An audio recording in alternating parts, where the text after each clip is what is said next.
Ya ayyuhalladzina amanu taqullaha wal tanzur nafsum ma qaddamat ligat. Iya. Iya. Jadi bertakwalah kepada Allah. Caranya wal tanzur nafsum ma qaddamat. Ukurannya adalah lihat di belakang, lihat perbuatanmu di belakang untuk ke depan. Iya toh? Hmm, iya. Ya, lihat. Jadi ukurannya kalau jadi ndak usah tanya orang, ndak usah tanya orang bahwa saya ini baik atau tidak. Lihat saja kamu merasakan. Oh, ini tahun lalu ini puasa aku jatuh 10. Saya tidak kada. Tapi tahun ini alhamdulillah semua kulaku ndak ada yang jatuh. Berarti ada perubahan tuh dari yang Iya, lalu. Nabi iya, bilang tadi betul. kan, wal Mm. tantur nafsu ma qaddamat ligat. Ya.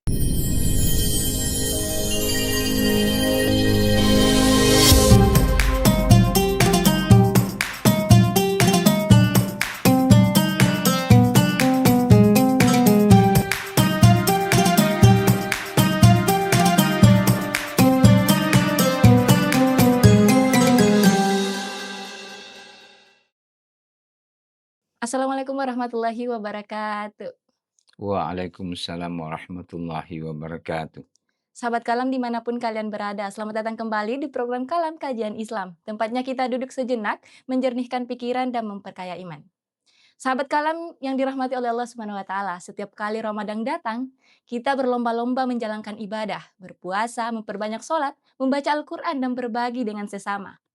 Namun ketika Ramadan berlalu, sering muncul satu pertanyaan dalam diri kita. Apakah Ramadan kali ini benar-benar berhasil bagi kita? Apakah perubahan itu hanya terjadi selama sebulan? Atau justru berlanjut dalam kehidupan kita setelahnya? Karena pada hakikatnya, Ramadan bukan hanya tentang menahan lapar dan haus, tetapi tentang membentuk diri, menumbuhkan ketakwaan, dan menjadikan kita pribadi yang lebih baik. Oleh karena itu, melalui tema kajian kali ini, Barometer Keberhasilan Ramadan, Kala mengajak sahabat semua untuk bersama-sama merefleksikan diri, apa saja tanda-tanda Ramadan kita berhasil. Dan untuk mengupas lebih dalam tema kita hari ini, telah hadir bersama kita Al-Ustaz Dr. Muhammad Said, MTHI. Assalamualaikum Ustaz. Waalaikumsalam warahmatullahi wabarakatuh. Sehat Ustaz. Alhamdulillah. Bagaimana puasanya hari ini? Ya alhamdulillah ini sehat-sehat kita jalani. Masih kuat Ustaz? Insya Insya Allah Allah. sangat kuat. Nah, kita sudah ada di tengah Ramadan ya Ustaz ya. Nah, kita sama-sama paham Ustaz bahwa, puasa itu bukan satu-satunya amalan yang harus kita maksimalkan di bulan Ramadan. Selain puasa Ustaz, amalan apa saja yang harus kita latih dan tingkatkan, di bulan Ramadan? Ya terima kasih. Ini pertanyaan sangat luar biasa ini. Ini Makasih. kayaknya mengusik memang ini Makasih Ustaz. untuk banyak hal. Iya, Jadi memang Ramadan ini identik dengan puasa iya, dan yang sunnahnya identik dengan salat tarawih. Tetapi sesungguhnya Ramadan ini sebenarnya kita istilahkan sebagai sekolah atau madrasah khusus mmm, yang di dalamnya itu banyak hal yang kita pelajari. Jadi amalan di dalam selain puasa, salat tarawih, kita ada mengaji, kemudian membangun kita punya kepekaan sosial yang bersumber dari puasa itu sendiri, sehingga kita ada kepedulian. Ya, ya. Namun di luar itu sesungguhnya secara substansi puasa ini dari segala ibadah yang eh, berkenaan dengan puasa sebenarnya substansinya untuk membangun kita punya kecerdasan spiritual. Iya. iya, Ya, bukan berarti bahwa kita tidak butuh kecerdasan intelektual dalam bulan Ramadan. mhm, Tetapi ini momentum yang sangat luar biasa. Kita beri kesempatan spiritualitas kita ini mendapat asupan makanan yang cukup banyak. Ya. Jadi ada amalan mengaji, ada ceramah yang sebelumnya di bulan-bulan sebelumnya itu 11 bulan, kita tidak pernah mendapat ceramah tiap malam sampai 1 bulan. Ah, ini yang menarik ini bulan Ramadan. Karena kita dapat asupan makanan rohani yang sangat luar biasa. Belum lagi ceramah-ceramah sebelum buka dan seterusnya. Jadi banyak hal di dalam bulan Ramadan ini yang bisa kita pelajari. Jadi kesempatan kita untuk belajar banyak hal. Ya, termasuk sebenarnya Yang kita perlu pelajari dari madrasah khusus ini yang disebut Ramadan ini adalah pengendalian diri, ya, Pengendalian diri. kepekaan sosial, kepedulian sosial yang sering disebutkan bahwa Ramadan berdampak. Ah, Ramadan Ramadan berdampak. berdampak. Namun sesungguhnya seperti tema kita ini barometer Keberhasilan. keberhasilan Ramadan ini. Jadi keberhasilan Ramadan nanti ini sesungguhnya tidak semata-mata dilihat pada saat kita di dalam bulan Ramadan, Mmm, tetapi justru nanti dilihat ketika di luar Ramadan. Karena ini Ramadan adalah proses pembelajaran. Jadi ujiannya nanti itu di luar Ramadan. mmm, Nah, contoh, kalau di bulan Ramadan ini kan kita terobsesi dengan pahala besar, maka kita kuat mengaji. Yang tadinya sebelum Ramadan itu setelah subuh kita siapkan mengaji. iya. Kita pasti mengaji, kemudian berzikir, ya, Iya, dan seterusnya. Nah, nanti kita lihat keberhasilannya itu nanti di luar. Apakah pelajaran ini yang kita dapat ini setelah di luar Ramadan, ternyata kita masih bisa mempertahankan itu. Ya, jangan sampai kita punya obsesi atau semangat ya beribadah hanya sampai pada Idul Fitri. Setelah Idul Fitri tidak semangat lagi mengaji, iya, tidak betul. ke masjid Iya, lagi, betul, kembali betul. normal. Mhm. Itulah yang sering saya sebutkan, bahkan saya pernah menulis itu bahwa Ramadan bukanlah musim kebaikan. Ya, kan itu musim kebaikan. Kenapa saya katakan musim itu ya katakanlah musim musim buah-buahan. Iya, Kalau musimnya buah-buahan itu banyak sekali. Ya, iya. tetapi kalau habis musim selesai, susah kita dapat. Jangan sampai Ramadan begitu. Ramadan tiba semangat kita beribadah. Setelah Ramadan tiba kembali normal, tidak ada, hilang. Tidak mengaji juga, sudah tidak salat witir, salat tahajud sudah tidak, kembali normal. Inilah yang saya maksud bahwa jangan sampai Ramadan dipahami sebagai musim kebaikan. Ya. Musim kebaikan. Tadi Ustaz, mengatakan, apa, mengaji juga berzikir. Itu yang harus dilatih Ustaz dan ditingkatkan atau bagaimana? Nah, itu sebenarnya, itu harus, Itu karena harus itu dilatih. adalah asupan. Ya Oh, harus itulah yang saya dilatih. tadi kembali ya, menyampaikan. Bahwa Ramadan ini momentum untuk kemudian memberikan asupan makanan rohani kita. Mhm. Atau kita membangun kecerdasan spiritual kita. Ya. Karena 11 bulan sebelumnya, ini kayaknya banyak lepas-lepas. Iya. Ya, jadi agak-agak longgar ini, ibadah longgar. Ya, kemudian kontrol emosi juga agak Iya, longgar. longgar. Jadi bulan Ramadan ini kita dilatih untuk betul-betul kemampuan mengontrol, kemudian apa namanya ibadah diperkuat. Inilah kesempatan kita. Karena memang sering kita tidak adil sebenarnya. Ya, kan kita ini tercipta dari dua unsur ini, Iya. rohani dan jasmani. Kita lihat nih perbandingannya. Jasmani kita ini kita berikan asupan makanan itu terjadwal 3 kali sehari. 3 kali Iya. sehari. S- Kemudian sudah masuk menunya itu ikan bakar, Mmm. ayam bakar, coto, di luar dari makanan atau kue ke yang lain. Mana kopinya, mana jusnya. Setiap hari. Bagaimana tubuh kita ini tidak sehat? Ya, Iya, pasti sehat. Dan kita akan mengeluarkan biaya itu jutaan rupiah, bahkan puluhan juta per bulan untuk memenuhi asupan makanan fisik. Padahal ya dalam kajian tasawuf ini sebenarnya fisik kita ini ya bukan esensi dari kehidupan kita. Yang esensi kehidupan kita adalah rohani. Karena ini kan kembali kalau ada orang meninggal kan kita lihat tubuhnya dibawa ke iya. kuburan, dimasukkan ke liang lahat. Mmm, Jika beberapa bulan kemudian kita bongkar, dia sudah tidak ada, tinggal tulang. mmm. Berarti tubuhnya itu habis dimakan cacing, ya ulat. Sementara hakikat kehidupannya, kehidupan kita ini adalah rohani. Inilah kita mau lihat apakah betul kita adil ini memberikan makan. Tadi ini kan kita sudah kan mengeluarkan puluhan juta, Iya. terjadwal 3 hari. Sekarang di bulan puasa ini kita mau lihat apakah kita juga adil memberikan makanan terhadap rohani kita, Mhm. spiritual kita? Nah, pertanyaan sederhana untuk bisa nanti mengukur apakah rohani saya ini kurus atau tidak. Iya. Pertanyaannya adalah, berapa kali kita mengaji dalam setiap hari? Katakanlah Iya. belum Ramadan. Iya. Apakah pernah kita target sekian juz per hari? Dan berapa menit kita siapkan waktu untuk berzikir setelah Salat. salat? Karena itu semua adalah makanan rohani. Ya? Iya. Makanan rohani itu mengaji, berzikir, salat, puasa, mendengar ceramah. Pertanyaan berikutnya, berapa kali kita ikut ceramah dalam satu minggu? Jangan sampai tidak pernah. Padahal itu makanan yang hakikatnya manusia, Iya. makanan rohani. Berapa kali ikut pengajian dalam satu bulan? Jangan sampai tidak pernah.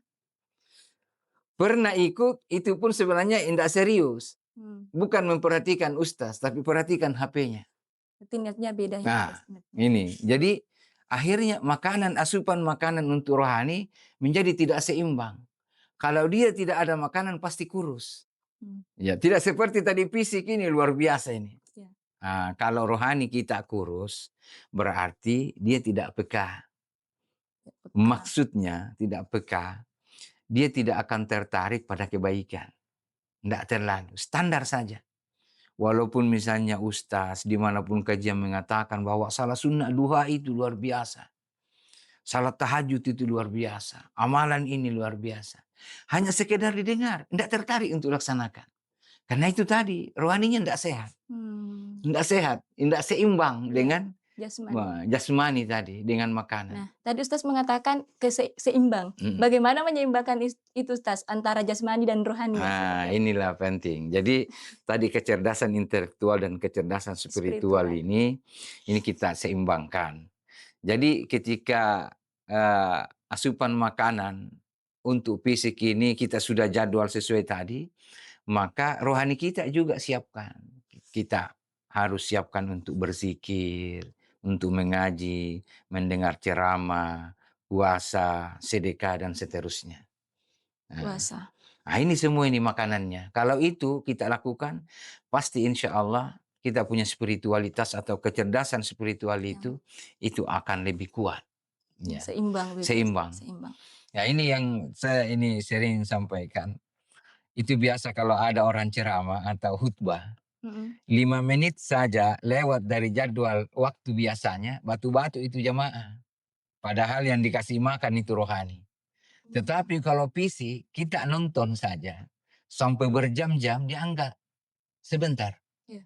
Apalagi kalau sudah bersama dengan teman cerita, bergurau, bercanda, itu sampai berjam-jam itu dianggap sebentar saja. Tapi kalau kita mengaji 10 menit atau dengar ceramah, kenapa begitu terasa lama? Nah ini nih. Kenapa itu Iya Ustaz? itu tuh. Itu pertanyaannya Di kenapa situ. bisa begitu? Disitulah kita lihat bahwa disitulah kita butuh makanan asupan rohani. Karena dia sekarang tidak sehat. Bagaimana kalau kita mau mendengar misal ceramah, tapi dalam diri kita kayak, bagaimana caranya kita mengontrol diri Nah, supaya, tahan mendengar ceramah, oke. tidak Jadi mudah jenuh begitu, Ustaz? disitulah dibutuhkan pengetahuan. Mmm. Jadi pengetahuan itu menjadi penting pertama terhadap amalan yang kita lakukan. Kedua, apa tujuan amalan yang kita lakukan. Nah, misalnya amalan ini sesungguhnya sebenarnya itu prosesnya adalah takarrub ilallah. Mhm. Jadi itu adalah proses sebuah pendekatan kepada Allah, ya. Yang Allah ini merupakan sumber dari segala kebutuhan kita dan apapun yang kita miliki ini kan semuanya sumbernya dari sana. Jadi kalau kita sadar bahwa yang memberikan kita kehidupan, memberikan kita yang memenuhi kebutuhan kita ini adalah sumbernya dari Allah, maka pasti kita akan kuat. Ya, pasti Mmm. akan kita bagaimana caranya dekat sama yang Maha Pemberi itu. Iya. Ya kan kalau di surah Al-Ikhlas itu qul huwallahu ahad, Allahus samad. Ya Allahus samad ini adalah tempat semua orang bergantung. Ya, semuanya apapun di muka bumi ini itu semuanya bergantung kepada Allah. Nah, kalau kesadaran itu muncul, maka kita akan tertarik untuk melakukan ibadah. Jadi pengetahuan dulu ya, Ustaz, ya, Ya, supaya ilmu itu sangat penting. ilmu itu sangat penting dan tujuan dari amalan kita itu apa Iya, sebenarnya. Nah, tadi Ustaz sempat, saya sempat mencatat tadi Ustaz, Ustaz mengatakan bahwa semangat kita beribadah itu cuma ada di bulan Ramadan tok. iya, iya. Nah, mengapa itu terjadi Ustaz? Ya, jadi Menurut Ustaz, kenapa? jadi memang secara realitas sebenarnya kita lihat ini kan, eee, bulan Ramadan ini kita pahami sebagai bulan yang penuh berkah, ya alhamdulillah. Iya, Ya alhamdulillah. cuma kan, yang saya sampaikan tadi bahwa jangan sampai Ramadan ini dipahami sebagai, musim kebaikan. Dia hanya terobsesi pahala besar pada bulan Ramadan. Setelah bulan Ramadan, itu kembali normal. Semangat yang tadi beribadah kuat, itu kembali normal, tidak lagi dilakukan. Nah, itulah yang saya maksud tadi, bahwa justru sebenarnya, apa yang kita dapatkan dalam bulan Ramadan untuk mengetahui bahwa dia memberikan dampak positif, maka kita nanti lihat, ya. Lihat nanti di bulan Ramadan. Kenapa? Karena di situ ada konsistensi, ya. Apakah benar Ramadan yang kita lalui ini memberikan dampak positif terhadap, karena ini Ramadan ini ilmu yang kita dapat ini sebenarnya bukan untuk Ramadan, tapi untuk 11 bulan ke depan. Mmm, Nah ini nih, jadi ilmu yang kita dapat dalam bulan Ramadan, mulai dari latihan bagaimana mengontrol diri, bagaimana apa namanya memiliki kepekaan sosial, bisa membantu orang lain, kemudian meningkatkan ibadah, lebih dekat kepada Allah. Ini sebenarnya dilihatnya nanti itu di luar Ramadan. Karena ada hadis Rasulullah Sallallahu Alaihi Wasallam, dia bilang begini. Ini riwayat Imam Muslim. Rasulullah menyampaikan bahwa ahabbul a'mali ilallah adwamuha wa in qalla. Bahwa amalan yang disukai oleh Allah itu adalah amalan yang istiqamah, ya, mhm, yang berkesinambungan, yang kontinu, walaupun itu tidak banyak. Ya, walaupun itu tidak banyak. Berarti lagi-lagi bahwa apa yang kita semangat kita di bulan Ramadan jangan hanya berhenti sampai Idul Fitri. Tetapi istiqamah di luar. Justru di situ nanti dinilai apakah dia masih pergi ke masjid atau tidak. Nah, selain itu ada ayat yang menjelaskan tentang itu lebih luar biasa. Ketika Al-Quran mengatakan innal ladzina qalu rabbunallah tsumma istaqamu. Sesungguhnya orang yang mengatakan bahwa Allah itu adalah Tuhan kami, ya atau kita Islam ini sudah bersyahadat, mhm, bersaksi, ya. Kemudian wastaqamu, kemudian istiqamah melaksanakan perintah Allah. Ya termasuk istiqamah apa yang didapatkan, yang dilakukan oleh bulan ibadah, Ramadan, tadi rajin mengaji, sampai di zikir, Ramadan masih siap, masih dia mengaji. Dia di dalam suka mendengar ceramah, di luar juga masih seperti itu. Di dalam bulan Ramadan, dia puasa Ramadan, di luar juga ada puasa sunnah di luar. mhm, Nah, ada di dalam Ramadan kuat mengaji, di luar juga ada kesempatan mengaji. Di dalam Ramadan ada berbagi, di luar Ramadan juga boleh berbagi. Istiqamah. Pada ayat lain yang hampir senada tapi itu lebih dahsyat. Ya kan tadi ini kemudian istiqamah fala khaufun alaihim walahum yahzanun. Maka janganlah pernah khawatir, jangan pernah takut, ulaika ashabul jannah. Itu tadi orang istiqamah itu adalah penghuni surga, khalidina fiha. Itu kekal di dalam surga. Ya, jazaa'an bima kanu ya'malun, sebagai balasan apa yang mereka lakukan. Ayat yang lain hampir senada tapi lebih dahsyat. Coba kita lihat redaksinya. Dia bilang begini. Innal ladzina qalu rabbunallah tsumma istaqamu. Ya, orang yang bersaksi tadi bahwa Tuhan adalah Tuhanku, kemudian istiqamah. Lanjutan ayatnya dia langsung mengatakan, tatanazzalu alaihimul malaikah. Maka malaikat datang kepadanya orang-orang istiqamah ini. Apa dia bilang? Allah takhafu wa la tahzanu. Jangan khawatir, jangan takut, jangan bersedih. Ya. Nah, begitu luar biasa jaminannya. iya, Ya orang yang istiqamah ini. Ya, ini wa absyirul jannah. Ya, ini digembirakan dengan surga. Ya, ini oh, orang-orang yang istiqamah. Inilah pada poin yang kita dapat pada kesempatan pertemuan ini, ya poinnya itu. Jadi bahwa mmm, apa yang kita dapat di dalam bulan Ramadan, mudah-mudahan ini berlanjut di bulan Ramadan mhm, sebagai bentuk istiqamah kita, ya, istiqamah kita. Karena keistiqamahan itu sesungguhnya bersumber dari kecerdasan spiritual tadi mmm, yang didapat di bulan Ramadan. Nah, itu yang kita pelajari, nanti dibuktikan di luar Ramadan nanti. Nah, begitu tuh. Nah terus, biasa tuh Ustaz ada seseorang yang rajin beribadah di Ramadan seperti yang Ustaz tadi katakan, Mhm. berzikir, mengaji, bahkan, menargetkan untuk Mhm. khatam, misal setiap hari gitu Ustaz. Tapi di kehidupan sehari-harinya itu masih suka mencerca orang lain, masih suka menggibah orang lain. Apakah itu bisa dikatakan, sebagai barometer keberhasilan Ramadan atau tidak Ustaz? Nah, itu juga persoalan itu ya.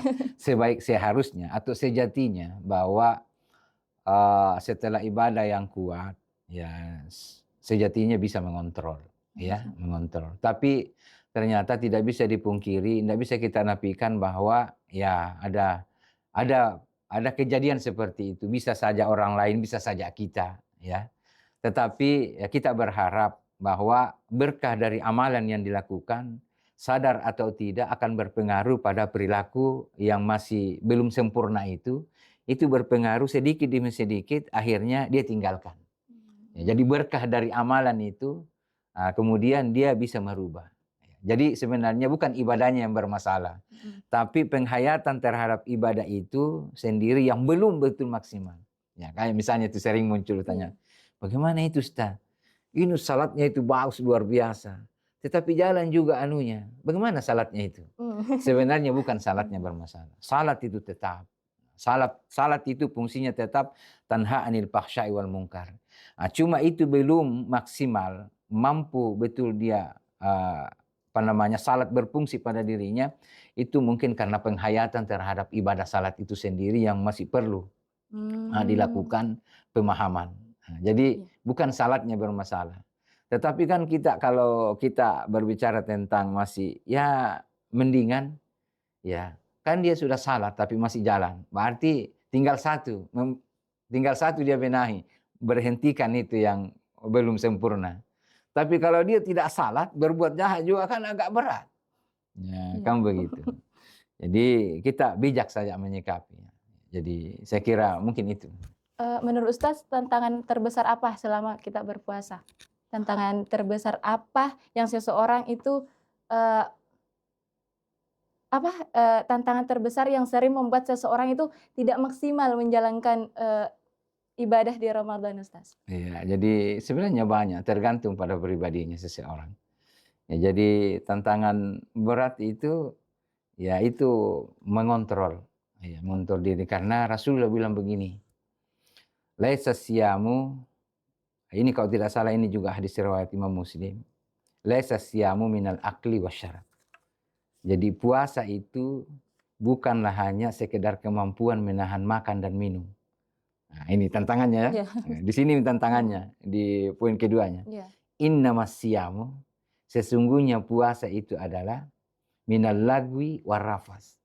Kemampuan untuk menahan diri dari perbuatan yang sia-sia. Ya. Bahkan justru bisa merusak perbuatan. Nah, kemudian yang kedua adalah minar rafasi.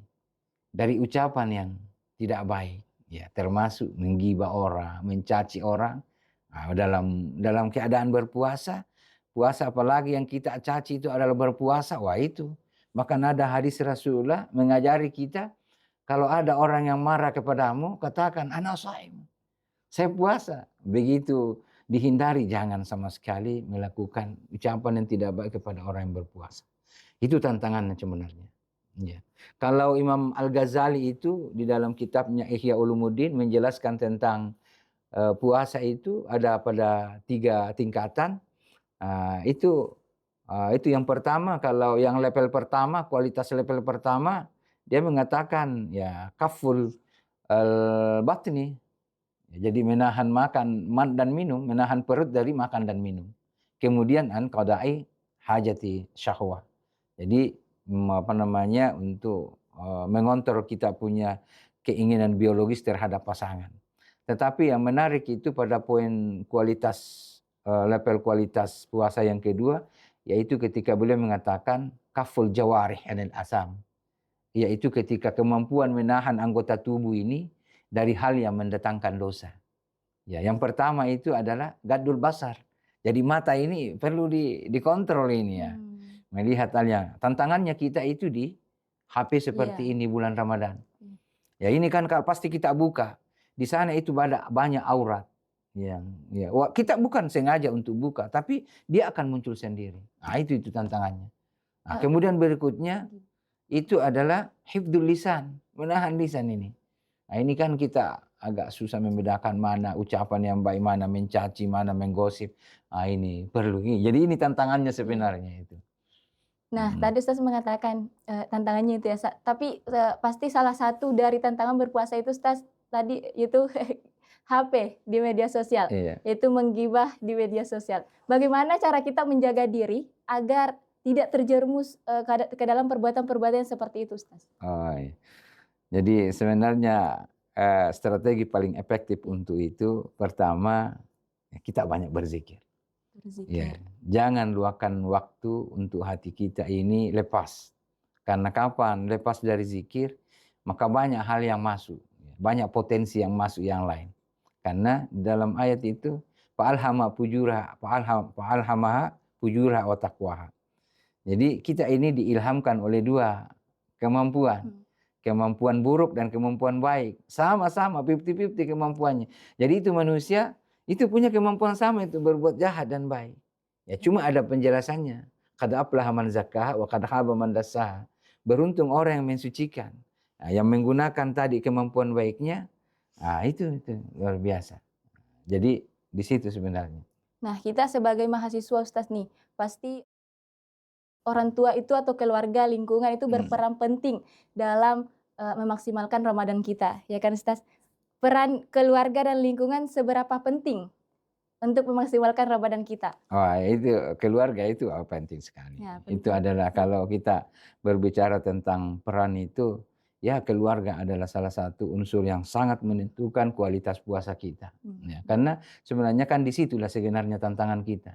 Karena kita itu sebenarnya pertama melakukan kesalahan bukan kepada orang lain, orang jauh, bukan. Justru orang yang dekat kita itu yang menjadi tantangan. Yang ditemani paling banyak berinteraksi itu adalah orang yang di sekitar kita, Iya. dan di situ sebenarnya tantangan kita. Di situ yang mulai kita kalimat yang tidak benar itu kan kepada orang yang dekat. Mhm. Nah, Iya. tapi kan di situlah tantangannya. Apakah puasa ini bisa memberikan dampak untuk mengontrol kita untuk melakukan, apa namanya, kontrol terhadap, eee, orang di sekitar. Dan insya Allah kalau kita dapat dukungan, kita komunikasi bagus, itu semuanya akan memperkuat kita punya kualitas puasa. Kebiasaan baik Ustaz, yang terbentuk selama Ramadan, itu bisa menjadi keberhasilan Ramadan, ya kan Ustaz? Iya. Nah, lalu bagaimana cara agar, eee, kebaikan itu tetap tinggal walaupun Ramadan telah usai? Nah, ini. Jadi ya pas itu sebenarnya kena ini kembali pertanyaannya. Iya. Bahwa kan itu sebenarnya bagaimana caranya bahwa, amalan tadi ya, Iya. ya ini bisa dipertahankan. Mmm, Nah, itu kan di situ sebenarnya kan istiqamah di situ. Ya, keistiqomahan. keistiqamah di situ. Jadi amalan yang kita sudah capai di bulan Ramadan, ya ini kita pertahankan. Agar di bulan Ramadan ini justru kita akan, tingkatkan.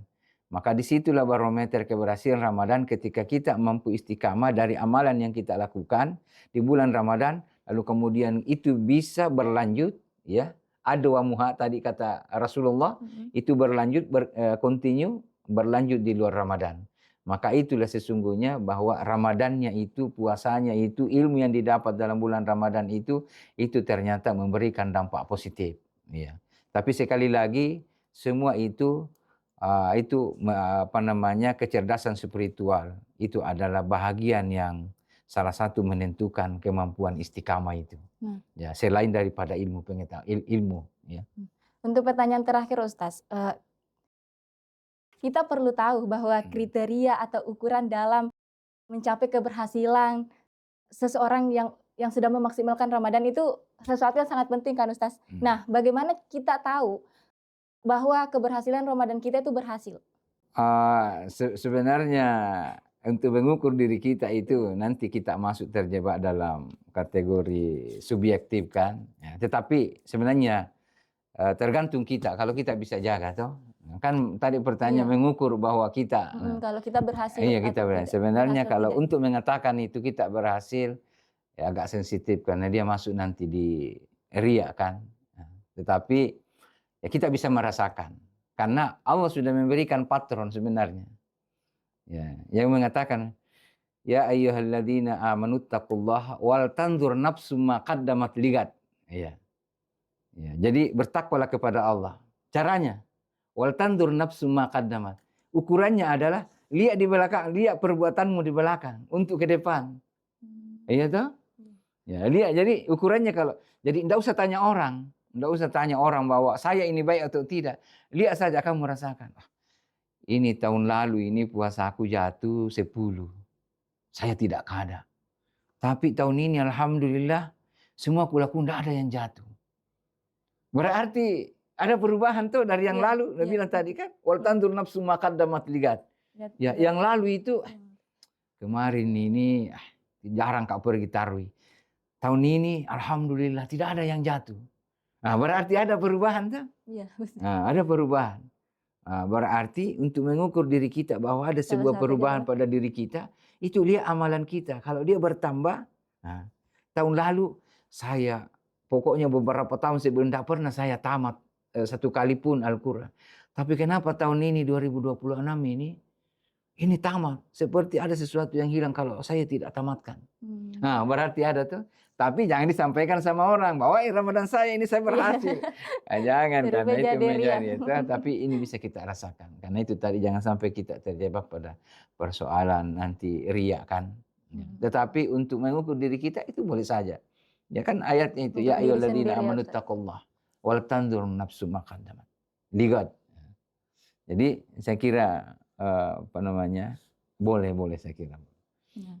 Itulah tadi sahabat kalam yang Ya. Ustaz mengatakan bahwa kalau kita ingin melihat apakah Ramadan kita maksimal atau tidak, ya lihat dari belakang kita apakah amalan-amalan kita konsisten atau tidak. Nah, kita sudah mencapai di akhir nih Ustaz. Apakah ada yang ingin disampaikan kepada sahabat kalam yang setia menyimak sampai akhir? Oke. Ini mungkin penutup ya. Ya alhamdulillah. Yang pertama saya ingin katakan bahwa jangan pernah berhenti memohon kepada Allah ya kekuatan karena apapun yang kita lakukan hari ini, kita bisa bicara, kita bisa melihat, kita bisa puasa, itu sesungguhnya adalah sumbernya dari rahmat Allah. Ya. Oleh karena itu, ya dengan rahmat Allah ini ya kita mengusahakan bahwa melaksanakan amalia Ramadan secara maksimal ya. Jadi puasa kita jaga betul ya sesuai dengan apa yang bisa memberikan kualitas puasa kita itu dijaga. Ya karena pasti kita sepakat ya bahwa kita semuanya ingin memiliki kualitas puasa kita di bulan Ramadan ini itu bisa mencapai pada esensi tujuan puasa yaitu bertakwa. Cuma akan menjadi persoalan jika pengetahuan kita tentang kualitas puasa itu tidak berbanding lurus ya. Jadi harapan kita untuk mewujudkan puasa yang menghasilkan takwa tidak berbanding lurus dengan pengetahuan kita tentang unsur-unsur yang memberikan penentuan kualitas puasa itu sendiri. Nah, itu sebenarnya. Jadi lagi-lagi kembali kepada ilmu. Jadi kita harus mengenal ibadah itu ya, sehingga ibadah itu kita sempurnakan. Ini kalimat penutup. Kita sepakat bahwa ketika kita melakukan sesuatu dibarengi dengan ilmu, maka pasti hasilnya juga pasti akan bagus. Ya. Tapi kalau ada sesuatu yang kita lakukan tidak dibarengi dengan ilmu yang cukup, maka pasti hasilnya. Seorang tukang pembuat lemari, kalau dia kemampuan buat lemarinya masih pas-pasan, pasti hasilnya tidak terlalu mulus. Beda dengan yang pembuat lemari yang sudah senior, yang sudah mantap, pasti hasilnya juga akan lebih mantap. Saya kira demikian, mungkin dari saya. Mudah-mudahan apa yang kita sampaikan ini memberikan berkah bagi kita semua, khususnya bagi pribadi saya sendiri. Assalamualaikum warahmatullahi wabarakatuh. Terima kasih Ustaz atas penyampaian-penyampaian yang luar biasa bagi sahabat kalam dan juga saya pribadi. Ramadan adalah madrasah keimanan, tempat kita belajar menahan diri, memperbaiki hati dan mendekatkan diri kepada Allah Subhanahu wa taala. Namun keberhasilan Ramadan tidak hanya diukur dari seberapa banyak ibadah yang kita lakukan selama sebulan, tetapi juga dari seberapa besar perubahan yang terjadi dalam diri kita. Apakah setelah Ramadan kita menjadi lebih sabar, lebih menjaga lisan, lebih dekat dengan Al-Quran, dan lebih peduli terhadap sesama. Karena sesungguhnya salah satu barometer keberhasilan Ramadan adalah ketika nilai-nilai Ramadan tetap hidup dalam kehidupan kita, meskipun bulan Ramadan telah berlalu. Semoga Ramadan yang telah kita lalui meninggalkan jejak kebaikan dalam diri kita, menjadikan kita pribadi yang lebih bertakwa dan lebih istiqomah dalam beribadah. Kami mengucapkan beribu kata terima kasih kepada Ustaz Muhammad Said atas ilmu, nasihat, dan waktu yang telah dibagikan. Semoga menjadi amal jariah dan mendapatkan pahala terbaik di sisi terbaik Allah Subhanahu wa taala. Nah, untuk sahabat, Kalam yang setia menyimak sampai akhir, kami ucapkan juga terima kasih. Saya Nur Indah sebagai host kali ini mengucapkan beribu kata minta maaf apabila ada salah kata yang disengaja maupun tidak disengaja. Saya akhiri, wassalamualaikum warahmatullahi wabarakatuh. Waalaikumsalam warahmatullahi wabarakatuh.